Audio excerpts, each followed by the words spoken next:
Ils veulent faire comme les Occidentaux, ils veulent aller découvrir le monde, ils veulent sortir chez eux. Yeah, I'm the champion today!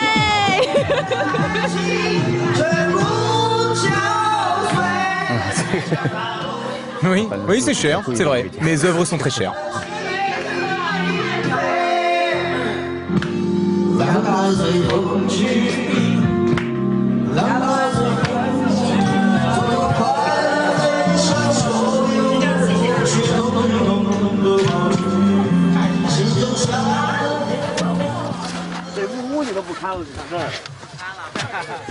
La neige, le ski, à 2 heures à peine de Pékin.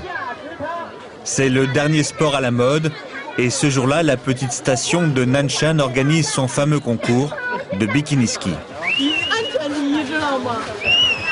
C'est ici que commence notre voyage à la découverte d'une Chine insoupçonnée.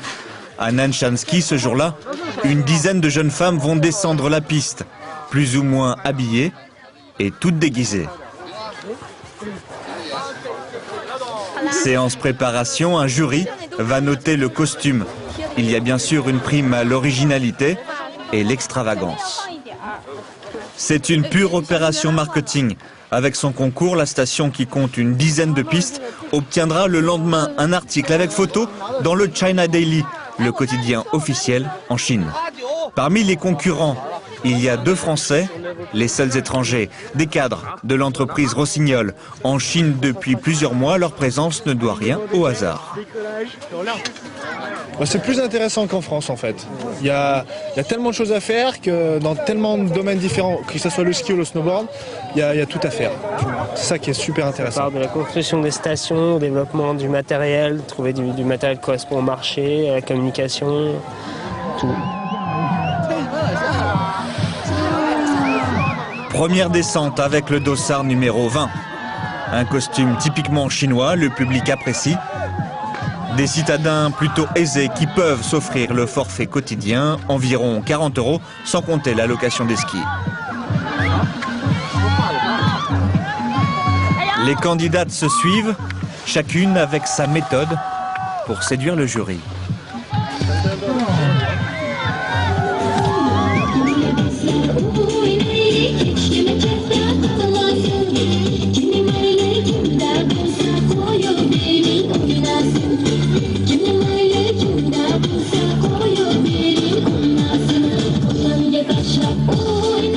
Pour compléter le spectacle, il y a même une vente aux enchères de vêtements de ski. Tous les articles dernier cri des marques internationales.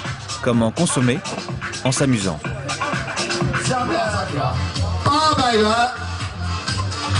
800 une fois. 800 2 fois. 3 fois adjugé.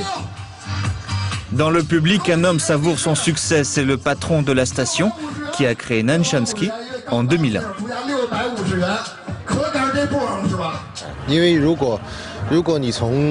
C'est la Chine nouvelle. Le week-end, sur le parking, vous voyez des voitures de toutes les grandes marques internationales.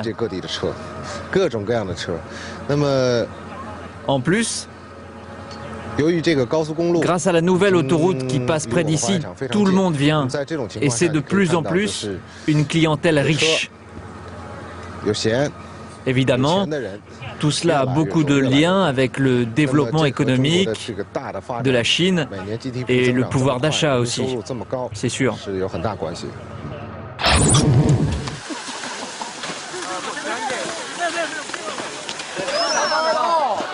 À Nanshan, le concours bikini ski s'achève. Après des heures de préparation, les derniers concurrents s'élancent. Tout est bon pour attirer l'attention du jury. Les chutes sont quasi imposées.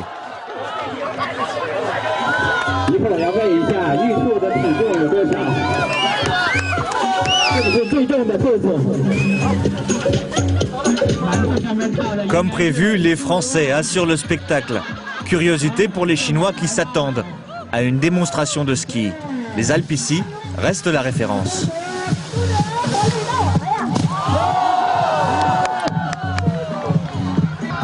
Les Français hors compétition, le concours du bikini ski reste ouvert. Vient enfin le temps de la désignation du vainqueur.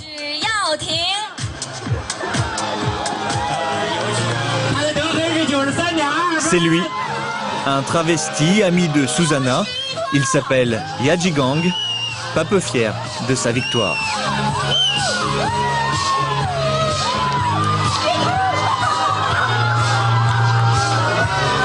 Un travesti vainqueur d'un concours chinois, encore impensable il y a quelques années.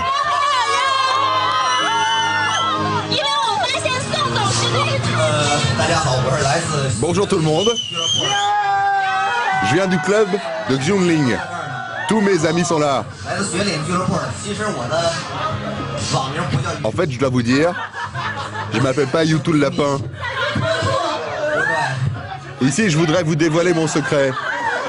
Sur Internet, je m'appelle Hong Sui pour participer à cette activité, pour ne pas que mes parents m'en connaissent. Une bise au patron, pas mécontent de son coup marketing, et Yajigang remporte un surf pour s'entraîner pour le concours de l'année prochaine. Quand on parle d'un changement en Chine, comment dire? Je crois que c'est un changement naturel. Dans 10 ou 20 ans, ce sera encore plus fou, plus original. Mais aujourd'hui, en comparaison avec les pays occidentaux, vous savez, la Chine reste très traditionnelle finalement. Ici, une activité comme celle d'aujourd'hui devient la mode, mais ce n'est rien dans tous les autres pays.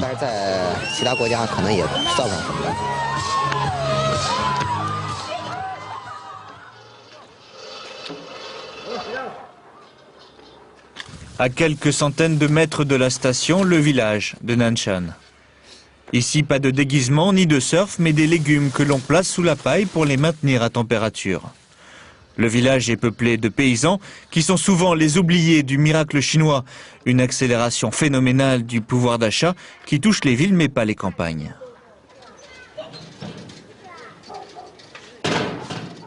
Le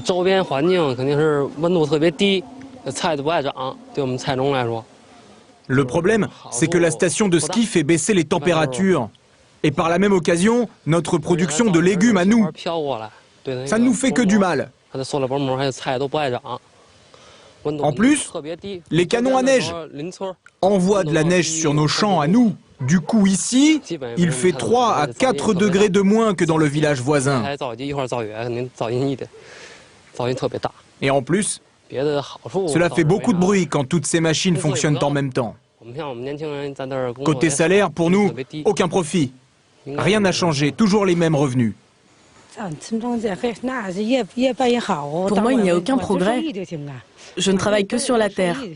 À la station, ils n'emploient pas les gens âgés comme nous. C'est toujours plus dur pour nous qui avons plus de 50 ans. Les années folles ne sont pas pour eux. Elles profitent aux riches de Pékin, Shanghai ou Hainan, attirés par l'Occident et ses codes.